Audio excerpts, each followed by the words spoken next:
Welcome to the Hux Legacy show with Randy Hux, sharing inspiring stories of success from all walks of life. First of all, I welcome everybody to our podcast. This Hux Legacy podcast is just really a lot of fun for me to do because I get to meet with people that are extraordinary people. And I've met with a lot of extraordinary people. And today is no different. I have Steve Kerns. You may or may not have heard of him. He is the founder of a company called InsurMark. And this guy has been in this industry, the financial services industry, for 40, 45 years, 50 years, something like that, and built it on his own with his wife, went into major debt to just keep it alive like any great entrepreneur does. They risk things. As you guys know that listen to the podcast, we're going to talk today to Steve about his legacy. Steve is now semi-retired. He's still working, but he's got some great, fantastic stories that I cannot wait for him to share with you, the audience, because he has a lifelong, just a great history of legacy, right down to even the military. And I can't wait for him to talk about that as well. So, Steve, why don't we start from the beginning? And why don't you tell the audience where you were born, what it was like when you were growing up through high school and so forth, and what your parents did and what kind of legacy they left for you in your lifetime, and the things that you liked that you didn't like, and what you're going to carry on to not only your kids, but now your grandkids. Yeah. Just share that for the audience, and then we'll just go from there. Love it. Yeah, Randy, first of all, thanks for having me. It's an honor, privilege to be a part of your podcast. And I know the folks at InsurMark are very grateful to have you as a business partner with them and speak very highly of you, not just of your business acumen, but because of your servant leader personality and the way that you lead and the way you take care of people. But again, like I said, thank you for this opportunity. This will be a real easy discussion for me. I love telling people the story of my life, because it's a bread and butter Chevrolet American flag apple pie story. My mom, when I first started getting a little bit of success in life, she said, all I raised was a boy that was the Chevrolet apple pie, baseball playing, American flag raising boy that I'm very proud of. But anyway, I was born in San Francisco, California, June 8th, 1954. As you and I have talked briefly, I'm about ready to cross over the age 70 barrier here in about 5 weeks. And I was born to two young kids. My dad was 20. My mom was 19. And my dad was just getting out of the Army, spending 2 years during the Korean War conflict. He was stationed in Mill Valley, California, just on the northern side of the Golden Gate Bridge. And so you had these two kids from Nebraska that were newly married and out in California, 20 and 19 in the early to mid 50s. And dad was just getting out of the Army. I was born at Letterman Army Hospital, which is now known as the Presidio in San Francisco. And I lived there for 1 week until the doctors told my mom that, okay, you can now get in your car and drive all the way back to Nebraska with your parents. And so that's what happened. And just a little background on my folks. My dad grew up very poor, son of a farmer, and he grew up in a small rural community in southern Nebraska. He was the big man on campus of a little town in Nebraska, and athlete, quarterback, basketball, all that good stuff like that, but very poor. My mother came from the wealthiest family of Thayer County, Nebraska. My grandfather owned more acreage in Thayer County than any other individual in Thayer County. He had ownership in all of the grain mills. He owned the Oldsmobile dealership. He owned part of the Ford dealership. So you had my dad, who was a poor farm kid, hard charging type A type of kid. My mom was I think she was the head drum majorette of the school band or whatever it was. super smart lady, first or second in her class, and came from a wealthy farm family in Nebraska.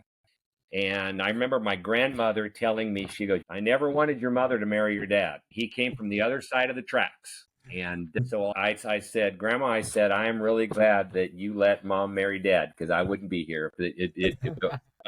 Anyway, so they fell in love. And my dad, I spent a couple of years in junior college, and he was a junior college football coach. He was offensive coordinator at a small junior college in Nebraska.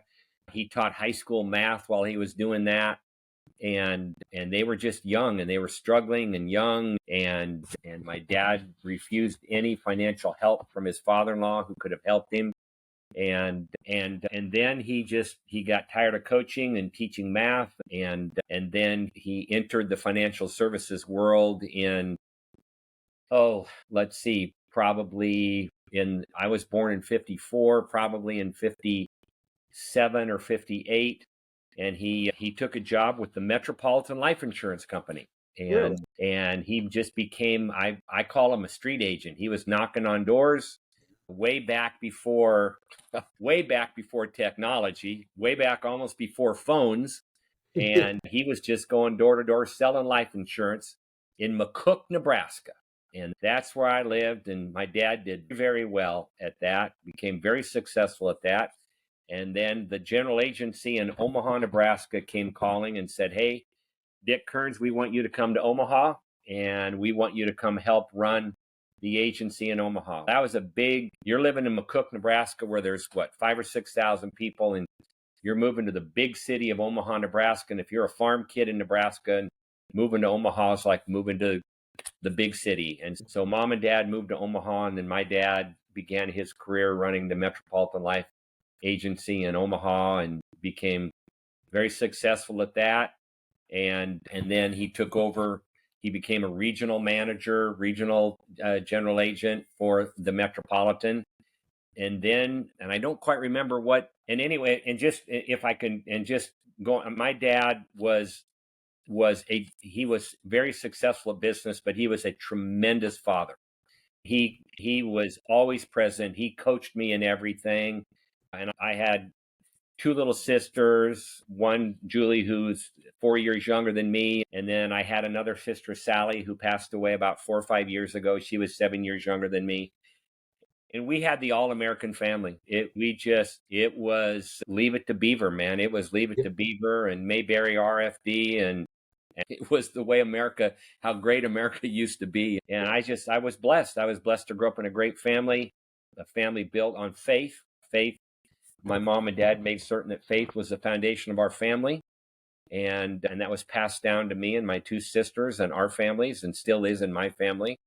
And anyway, so I had a great dad and great mom, and I'm just so grateful for that upbringing, So yeah. what would you say? I love hearing this is about you, not me, but we're similar in that my dad was 18 years old when they had me, and my mom was 19, and my dad was just entering into college, and Wow. he was in the Corps at Texas A&M. So when he was a freshman, entering freshman, I was born in August, and my dad was entering into school at the same time he had a newborn. Wow. I don't know. My mom passed away 4 or 5 years ago, so I don't know the whole history of did she drop out of high school, because back then it was such a, if you were pregnant, Oh yeah. Yeah. it was a bad thing, and you didn't go to high school. So maybe she got her GED or whatever. She was a fantastic mother, just like your dad was a fantastic father. And so I love hearing those stories, because these guys, it was such a unique time back then, because they were all younger, and they fought and they clawed, and they figured out a way to get it done, and they did it on one salary. But nowadays, it's almost impossible to live life now on just one salary or one income.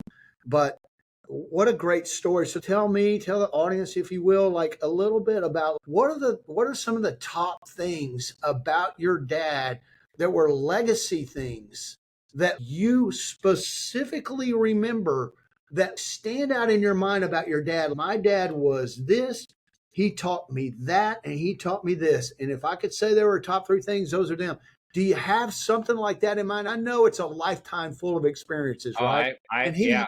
he had That's more than just three things he taught you, but it. what would those be? Like, what is it that you adopted from your dad and your mother, okay, that you took and said, man, those are things I can take with me that are going to benefit future generations. What is that, Steve? Number one, faith first. Faith is the foundation of everything you do in life. Okay. And that resonated all the time. And even as I rebelled against it a little bit in high school and in college, they had built such a strong foundation for me that I came back to it. And ever since in my early to mid 20s, and as I started building my family and I instilled that into my children, that would be the most important thing. I watched how my dad loved my mom. Okay. And man, did that resonate. And it still resonates to this day. And unfortunately, we don't have that in this country today like it used to be. But my dad loved my mom more than anything in the world. And that resonated. And that resonated with my sisters. And that resonated with my children as they got to know their grandpa and grandma. And with my nieces and nephews as they saw their grandpa and grandma. And it was unbelievable to experience. And my dad, and the one thing that as I got older, and it didn't hit me as a teenager, whatever, but my dad had this ministry that he called the ministry of being there. And I said, man, Dad, you go to more weddings and more funerals and more hospital beds and more people's homes. What's the deal? And he just said, you know what? We're called to care for people. We're called to love people. Okay. And I just feel called. And whether I sit in the back at a wedding or I sit in the back at a funeral or whatever, and whether the people know that I'm there or not, I am called to be present for those people. And he called that the ministry of being there. Golly. Wow. And let me tell you, I go to a lot of weddings. I go to a lot of funerals. I go to a lot of graduations because my dad instilled that in me. And I hear people, it might be a week later, a month later, or a year later saying, I never told you, thank you for coming to this wedding. Thank you for coming to my dad's funeral. Thank you for coming to my sister's funeral, or thank you for coming to this baptism or whatever. You really blessed us by being there.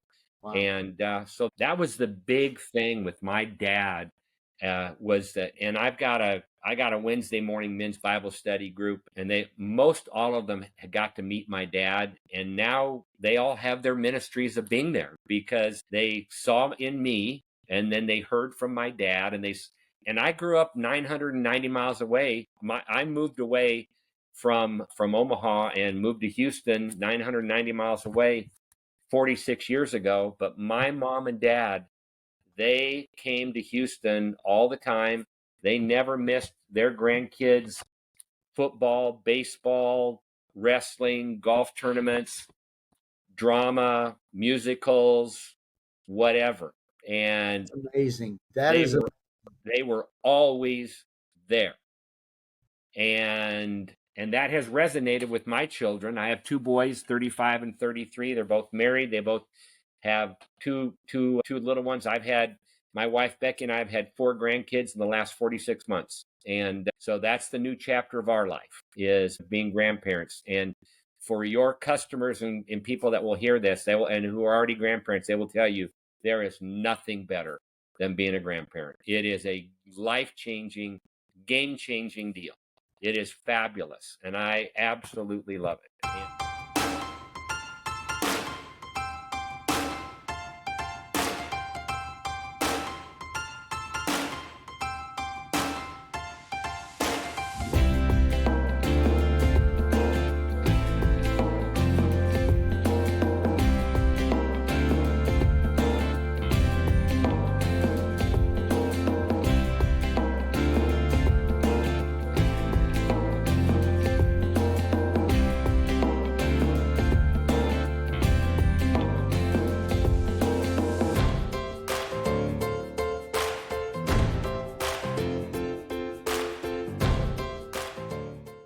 anyway, but so going back to those things, and I watched how my dad coached. And he coached me in Little League, and I just watched how he coached.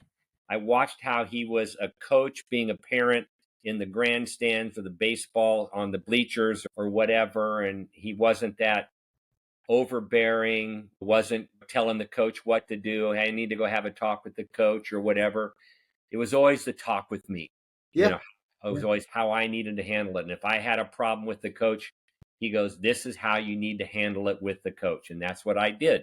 If I wasn't getting playing time, or I didn't like the position I was playing, or whatever it was. And so it was just, he just taught me all those little things. And one of the most important things is when I started InsurMark back in 1983 with my wife. And we started it at our kitchen table in our little 1,500 square foot house that we had at that time. And we felt the Lord leading us to start this business. And we sat at the kitchen table, and we wrote our mission statement, and why are we doing this, and what did we want to do. And what we wanted to do was to be servant leaders, and we wanted to change people's lives for the best and for the better. And that's really what we really wanted to do. And if the Lord was going to bless us, then so be it. And if He blessed us, then we're going to be blessed to be a blessing to others. And man, Randy, I will tell you, the first 5 years that we were in business, Yeah. it was hard. Yeah. I was a retail insurance agent selling life insurance and health insurance to pay the bills. And I worked in the family market. And so I worked a lot from 4 and 5 o'clock at night to 10 or 11 o'clock at night. I worked the kitchen table. Okay. And so when I started InsurMark, then from breakfast or before breakfast, from sunrise to when I became a retail financial advisor, I was building InsurMark, and it was hard. And I tell this story all the time. And we maxed out about 5 or 6 credit cards just to keep the business going. And if I can share this, I love to tell this story. The first year I was in business, we started July 1st, 1983. So we started a half a year. I remember my tax return for InsurMark in 1983 was $38,900 of revenue in 1983. And the good Lord bless, we built it into a multi-million-dollar 50-state business, all through the grace of God. But I love to tell this story. Every Sunday night, Becky and I would go to the kitchen table, and I would bring a box of Kleenexes, put it on the middle of the kitchen table, and we tried to figure out how we're going to pay our bills, our personal bills and our InsurMark bills. And I remember my dad said, Steve, give it 5 years. Yeah. Give it 5 years. And if you don't make it, then you weren't supposed to do it. Yeah. But you live in the greatest country on the face of the earth that allows you to try something. If it doesn't fail, okay, then that's okay. Then you wipe yourself off, you wipe the blood off, and you wipe the tears and the stains and all that, and you go start something else. Yeah. And that was some of the greatest advice that I ever got. And right around the 5th year, right around 1987, 1988, everything started to change. Man, business was going great. It was starting to boom. We were going from being a Houston-based, South Texas, Louisiana company to we were becoming a southern half of the United States. And then we became a national company.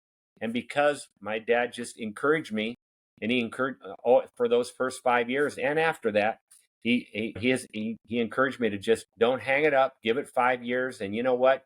And if it doesn't work, it doesn't work. And so I always give him credit for giving me that encouragement to hang in there. And I am successful, and I have been successful. One, because of the grace of God, and number two, because I'm married to an unbelievable woman who is a great encourager. I was out 4 o'clock, 5 o'clock to 11 o'clock at night, and she was an insurance widow. She's at home all by herself. And then I'm out during the daytime trying to build a business. Now, I did ask her to quit her job in 1977 to join me to helped start InsurMark. And so she started helping. She and I started it in July of 1983. And we enjoyed that time together in building the business. And then, so she got pregnant in 1988 with our oldest. And I didn't want her to be in the business. And I wanted her to be a full-time mom and raise our kids, and which she did. But she is, how many dinner time discussions did we have talking about the business? And every time I was in a low point and in a valley, she was encouraging and uplifting and telling me not to give up and not to quit. And so the grace of God, Becky Kearns, and Dick and Irita Kearns, my parents, those are because of them. And then and the great people that I got. I don't believe in luck, but that I was blessed with hiring. And I didn't bat 1,000. Boy, I made a lot of bad choices, but man, I've been blessed with great people. And you've met a lot of them, the Jeff Maxies of the world and the Jeremy Hausers, and just what special, talented, gifted people that they are, that I had the opportunity to train and raise in a business and then hand over InsurMark to them. And they're doing a lot better job than I did. The one thing, Steve, that as I listen to you, and we obviously don't know each other that well, but we have a lot of similarities. We could probably sit down for hours and talk about all kinds of stories, if you will, life stories, things that are mean. I'm not a guy to sit around and just talk about nothing. I like to talk about things that mean something. And these podcasts are so much fun for me because you've given about 25 different legacy stories that anybody that listens to this, including myself, I'm checking myself as you're telling me these things. Like, am I that kind of a dad to my daughters? Have I been that kind of dad? Where could I be better with my wife? Could I be better with my wife? Those are things that if you have any sense of responsibility or pride, or not being prideful, but just pride and humility, you're not afraid to look at yourself in the mirror and say, I could get better here. That just is something that just goes on and on. When you think you have it figured out, that's when you're in trouble. But it's so interesting because in my business as well, my whole career has been just up and down. And I guess you get to a point where you're like, wow, financially, we've secured ourselves. We don't really need anything anymore. Yeah. This is cool. Now I'm working for fun, and I'm still working to help people. And then hopefully what follows is financial security. But if it doesn't, it wasn't meant to be, right? It was just, I was able to help and serve people in whatever capacity that is. And then I just end up moving on down the road. But what I get from you, man, which is just one of the most special things that I look for in people, is humility. People that have extraordinary financial success, a lot of that, they don't know how to deal with that. They act like they do, but they're arrogant. They're very prideful. Oh, They don't realize that there's no man that's self-made. None. yeah. Every idea that was ever thought of has been thought of before. Yeah. You just happen to think of it after someone else already thought of it. So, or polished it up and made it a little bit better. Yeah. that's Yeah. right. Yeah. But you didn't think of anything. Like, you think you're a genius, but you didn't. Yeah. And so I think there's that humility and that's why I tell people, like, I'm not with this industry, this business that where I'm trying to help people, is I'm not trying to like reinvent the wheel or anything. I'm just trying to take what the best alternatives are out there and constantly searching for them, and then supply my clients with those opportunities. But I also realize that things do get better. If you stay in the same rut and you keep doing the same thing over again, you're going to get the same results, as we all know, insanity. But I think any great businessman, really, and respected businessman, has a sense of humility with them, that they realize that at any moment, and even today for you and for me, it can be taken from us. There is no guarantee. I don't care what trust you have. Amen to that. What you have. If the Lord wants to take it from you, He's going to take it from you. Yeah. And for whatever reason, there will be a lesson that will follow that you will learn why. Yeah. But I think it's striking to me, because you, like many other successful people that I've spoken with, and I love listening to you guys. I do, because everybody's different. But the one thing that really just attracts me to other people is that have had extraordinary success is their sense of humility. And really, there's an air I feel like sometimes that people put on in front of others. But really, when you get one on one with men and they really feel at ease with talking to you, they'll tell you, like, man, I didn't do this myself. Yeah. I had a lot of people around me help me, Yeah. quite honestly. I know I was standing on stage just talking about all the wonderful things that have happened to InsurMark, and it looks like I built it all, but I didn't. Yeah. Matter of fact, you were probably a small part of it towards the last 20, 30 years.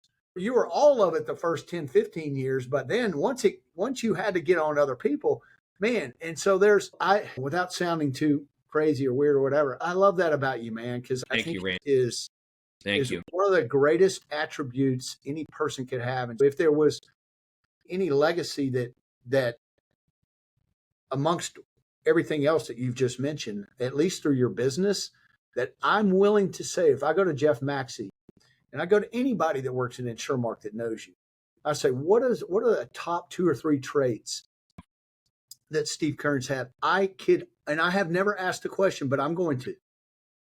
I'll be willing to bet you that humility is one of the top 2 or 3. Wow. And that's, I hope. Yeah. yeah, I'm going to find out and I'll let you know. Okay. Hey, I want to add talking about foundational things that you asked about my parents or child rearing, and you'd mentioned it in the intro or in our previous conversation about my time in the military. That was another integral part. I was in high school right at the very end of the Vietnam War. Okay, I graduated from high school in 1972. And my hero while I was in high school was my uncle, my dad's youngest brother. His name was Archie Kearns. And he was a Marine Corps helicopter pilot. And really? he was what I call a medevac rescue pilot. So when they, in Vietnam and Cambodia and Laos, when there were firefights and skirmishes and there were piles of dead bodies and injured bodies or whatever, and they'd put them there was a certain way they did it. They'd put them in a certain area near an open space.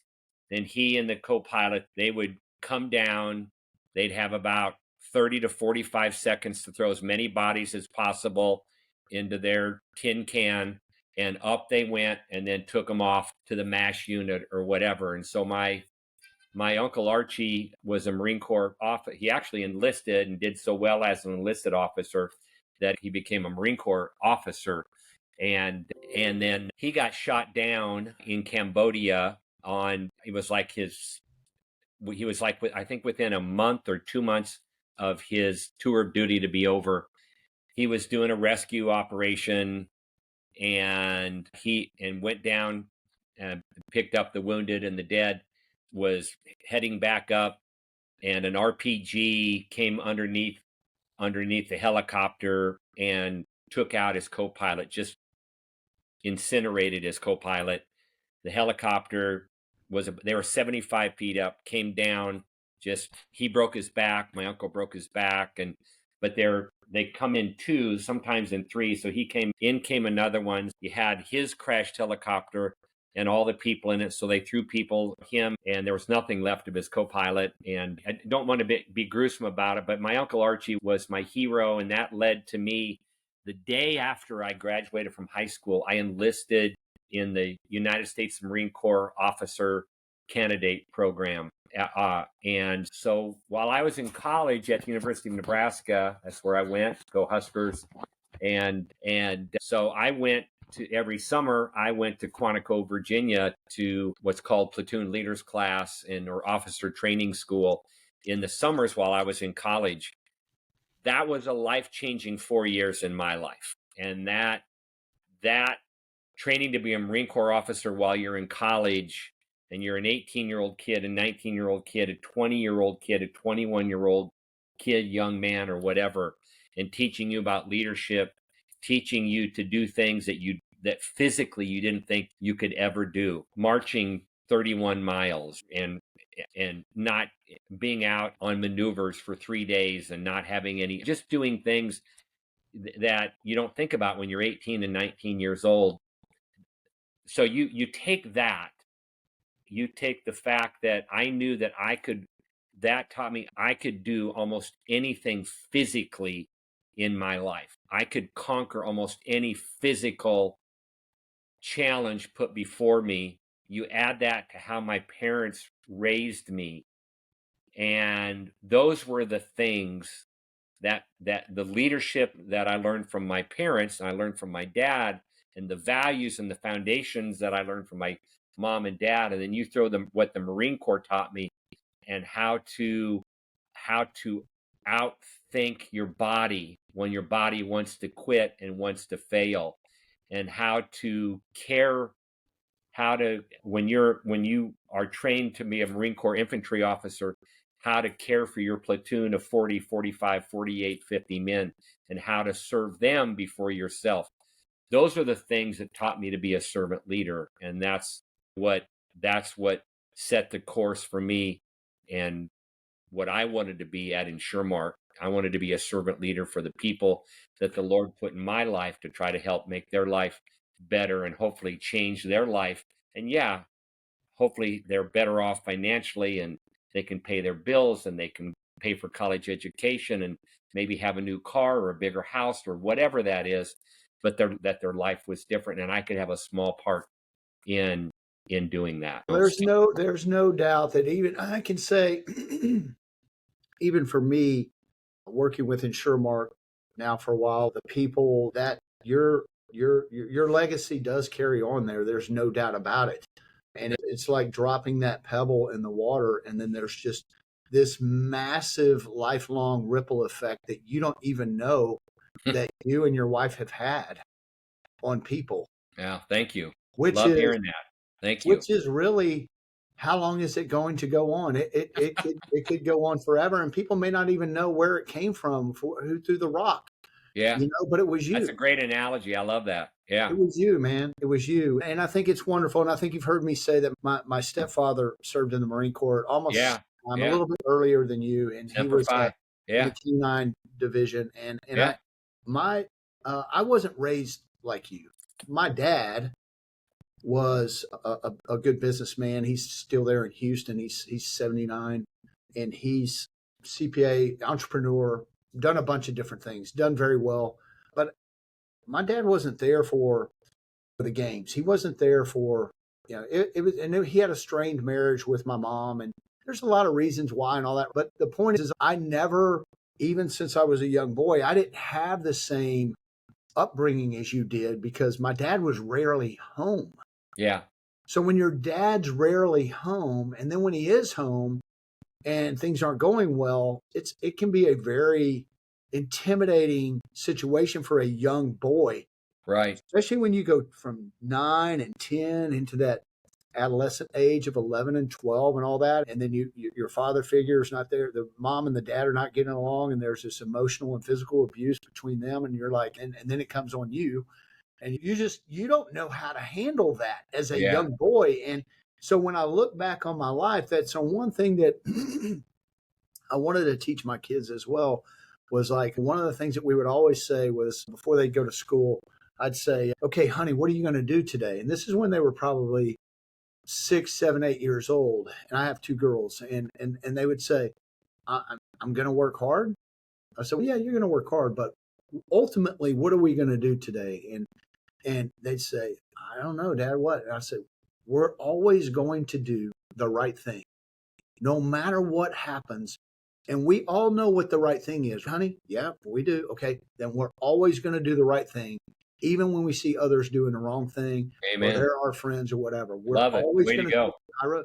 I did that almost every day of their life until they get to be 13, 14. Then they're like, I do whatever I want. But my kids they're young ladies now, 20 and 24, soon to be 25 and 21, obviously, but very proud of them. But they took that and they lived it. And they Yeah, live it today. And even at this age, yeah, it's overwhelming yeah. because It's awesome, something dude. Love it.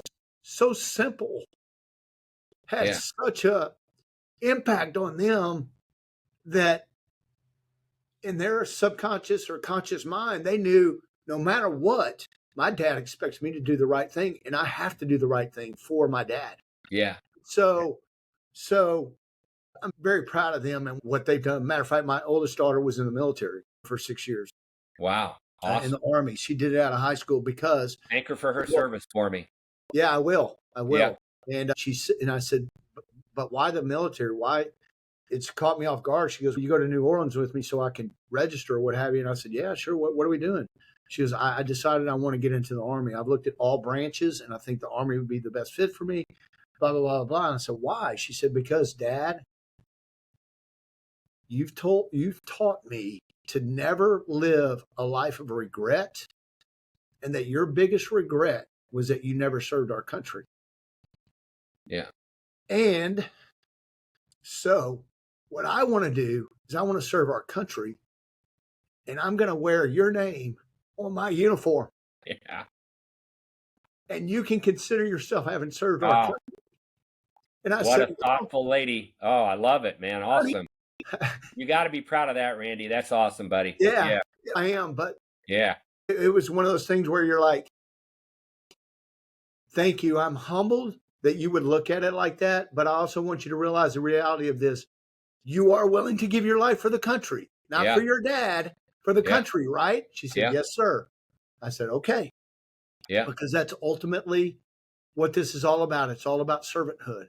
Yeah. And serving your fellow man. So all these stories are really, they hit home with me, man. And I admire so much about your upbringing that not to say anything derogatory about my parents.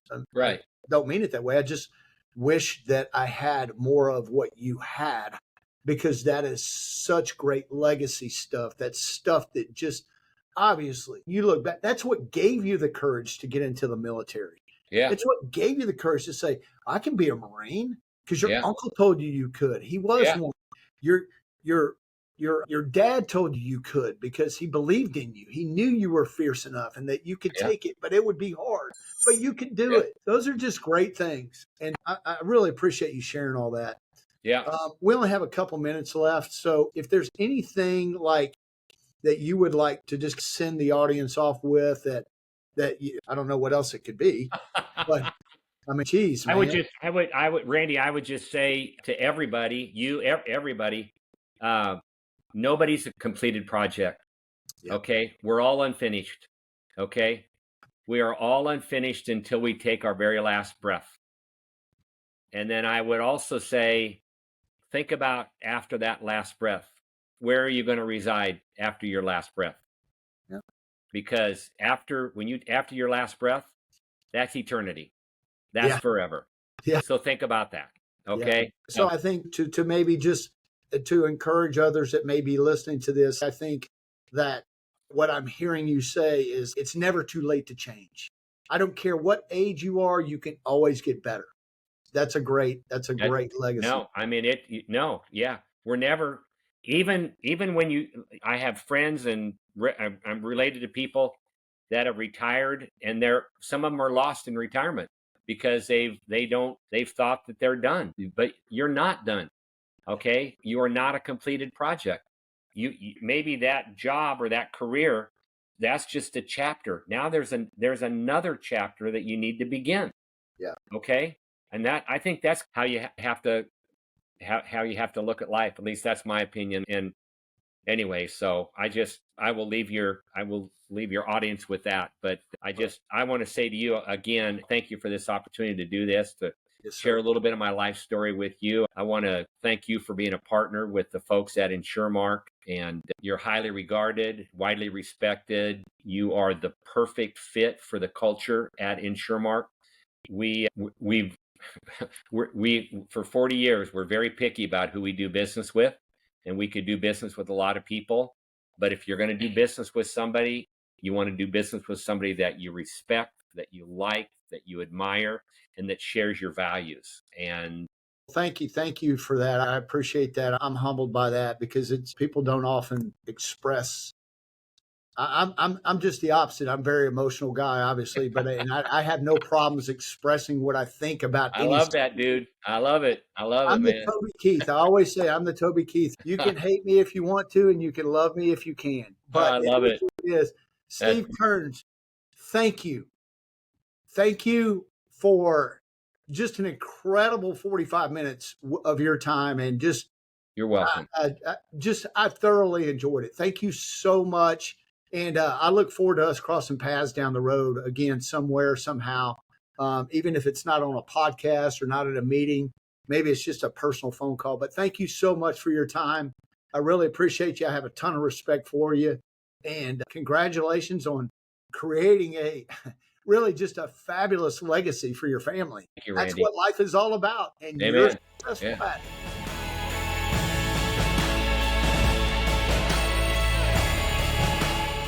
Hux Capital Management, we work hard to protect your wealth with proactive management and asset lock. Set your risk level, monitor your portfolio automatically, and help secure your future. Contact us today.